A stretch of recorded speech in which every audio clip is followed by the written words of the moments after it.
उत्तर भारत के पहाड़ों के बीच बसा एक छोटा सा गांव था। गांव बिल्कुल शांत, मगर इसके चारों ओर फैली अफवाहें किसी को भी बेचैन कर देती। गांव के बाहर कब्रिस्तान के पास एक बहुत पुराना नीम का पेड़ था। लोग कहते थे कि उस पेड़ की जड़ में कई साल पहले एक औरत की लाश गाड़ी गई थी। वह औरत किसी रहस्यमयी हालात में मरी थी और मरने से पहले उसने कसम खाई थी, मैं चैन से किसी को जीने नहीं दूंगी। तभी से नीम के पेड़ पर उस औरत की आत्मा का साया मंडराने लगा। गांव के लोग दिन में वहां जाते, लेकिन जैसे ही सूरज ढलता कोई उस तरफ नहीं जाता। रात को पेड़ से अजीब आवाजें आती, कभी किसी औरत की धीमी रोने की आवाज, कभी हंसी और कभी पायल की छन छन। बच्चों को डराकर यही कहा जाता, अगर शरारत की तो नीम वाली चुड़ैल पकड़ लेगी। एक दिन 3 दोस्त राजेश, मोहन और सुरेश गांव की चौपाल पर बैठे बात कर रहे थे। राजेश बोला, ये सब मनगढ़ंत कहानियां हैं, असली भूत चुड़ैल जैसी कोई चीज नहीं होती।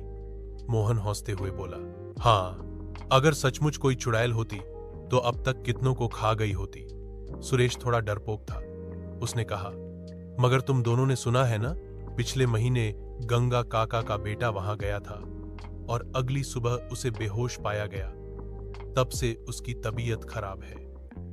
राजेश ने मजाक उड़ाते हुए कहा, अगर तुम डरते हो तो यहीं बैठे रहो, मैं और मोहन आज रात 12 बजे उस पेड़ के नीचे चलेंगे। मोहन भी तैयार हो गया।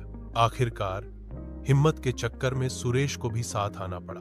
रात का समय, गांव गहरी नींद में था। तीनों दोस्तों ने एक टॉर्च और देशी लालटेन लेकर सफर शुरू किया। रास्ते में कुत्ते लगातार भौंक रहे थे। हवा अचानक ठंडी हो गई। झिंगुरों की आवाज और सूखे पत्तों की सरसराहट सन्नाटे को और डरावना बना रही थी। सुरेश कांपते हुए बोला, ये ठीक नहीं है, मुझे लग रहा है कोई हमें देख रहा है। राजेश हंसकर बोला, तेरी तो फटी रहती है, चल आगे। जब वे पेड़ तक पहुंचे तो उनके कदम अपने आप धीमे हो गए। नीम का पेड़ बहुत ऊंचा था, उसकी शाखाएं हवा में अजीब ढंग से हिल रही थीं। अचानक उन्होंने देखा, पेड़ की सबसे ऊंची डाल से एक लाल चुनरी लटक रही है।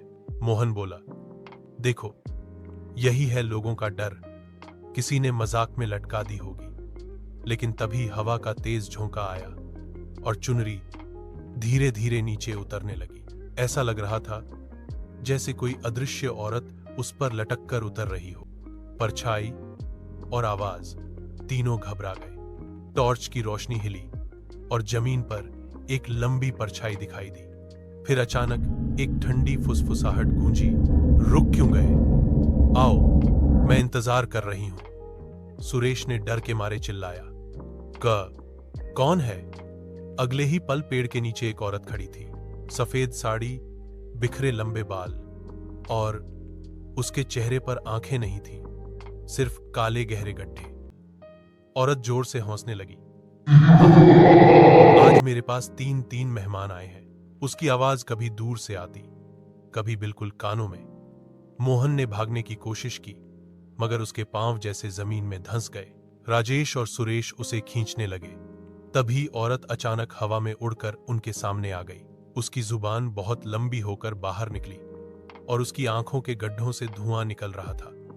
मोहन चीखने लगा, मुझे छोड़ दो, मां, बचाओ। राजेश और सुरेश किसी तरह मोहन को खींचकर वहां से भागे।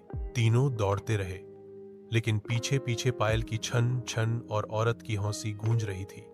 गांव की सीमा तक पहुंचते ही अचानक सब शांत हो गया। न हंसी, न पायल, न ठंडी हवा। वे तीनों जमीन पर गिरकर हांफने लगे। सुबह गांव वाले जब नीम के पेड़ के पास गए तो उन्होंने अजीब नजारा देखा। पेड़ की डालों पर ताजा खून के छींटे थे और जमीन पर जली हुई लाल चुनरी। मोहन बिस्तर पर पड़ा रहा, उसका दिमाग काम करना बंद हो गया था। सुरेश की आवाज हमेशा के लिए चली गई। राजेश हर रात नींद में चीखने लगा, वो आ रही है, वो मुझे ले जाएगी।